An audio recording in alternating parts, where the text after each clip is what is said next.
உங்களோட hand position shoulder position இப்படி தான் இருக்கணும். ஸோ எதனாலன்னு கேட்டிங்கன்னா ஆஃப் ரோடில் வந்து சஸ்பென்ஷன் ரொம்ப முக்கியம். நம்மளோட பாடியிலே இம்ப்ளிட்டாக இதுதான் சஸ்பென்ஷன், ஷோல்டர் தான் சஸ்பென்ஷன். ஸோ நீங்கள் வந்து இப்படி உட்காந்து ஓட்டினீங்க அப்படின்னா உங்களால் ஹேண்டில் பண்ண முடியாது பைக்கை, இந்த கண்ட்ரோல் வராது. ஸோ எப்பவுமே ஆஃப் ரோட் பைக்ஸ் ஓட்டும் போது இந்த பொசிஷன் தான் நீங்கள் ஹேண்டில் பண்ணணும். அது இல்லாமல் த்ராட்டில் பண்ணும்போது நீங்கள் பேக்கில் வரக்கூடாது, உங்களுக்கு கண்ட்ரோல் இருக்காது. ஸோ நீங்கள் எப்பவுமே த்ராட்டில் பண்ணும்போது ஹெட் ஸ்ட்ரைட்டாக இருக்கணும், செஸ்ட் வந்து உங்களுக்கு ஹேண்டில் பார் கூட ஸ்ட்ரைட்டாக இருக்கணும்.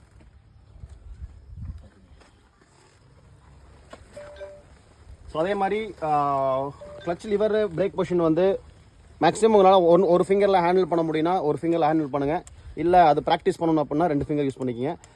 4 ஃபிங்கரில் யூஸ் பண்ணிங்க அப்படின்னா நீங்கள் கிளச்சு விட்டீங்க அப்படின்னா த்ராட்டில் கொடுக்கும்போது உங்களுக்கு இங்கே grip இருக்காது. ஸோ உங்களோட ஆட்டோமேட்டிக்காக நீங்கள் கை வெளியில் வந்துடும். So use single finger. ஓகேங்களா? சேம் அதே மாதிரி தான் பிரேக்கிங்க்கும் சிங்கிள் ஃபிங்கர் யூஸ் பண்ணுங்கள். தென் ஃபுட் ரெஸ்ட் பொசிஷன் பார்த்தீங்கன்னா உங்களோட டோ மட்டும்தான் உங்களோட ஃபுட் ரெஸ்ட்டில் இருக்கணும்.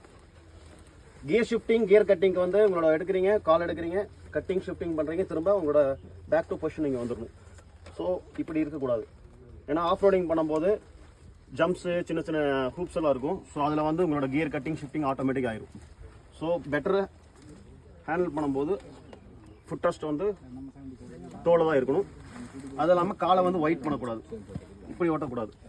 பைக்கு கண்ட்ரோல் பண்ணணுன்னா பைக்கு கூட நீங்கள் மிங்கிள் ஆகணும்னா உங்களோட லோயர் வந்து பைக்கு கூட அட்டாச்சில் தான் இருக்கணும். ஸோ கட்டிங் பண்ணுறீங்க, திரும்ப ஃபுட் ரெஸ்ட் பொசிஷனுக்கு இங்கே வந்துடணும். சேம் அதே மாதிரி தான் பிரேக்கிங்கும்.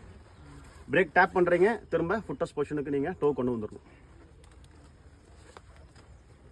ஸோ ஓட்டும் போது உங்களோட தைஸை வந்து இப்படி ஓப்பன் பண்ணிடாதீங்க, ஏன்னா பைக் உங்களுக்கு கண்ட்ரோல் இருக்காது. பைக்கை வந்து ஃபோல்ட் பண்ணுறீங்க, ஆஃப் ஸ்டாண்டிங் பண்ணுறீங்க, த்ராட்டில் பண்ணுறீங்க. வேறு ஏதாவது டவுட்ஸ் இருந்தால் ப்ரோ வேறு ஏதாவது இருக்குது சொல்லணும். இதுதான்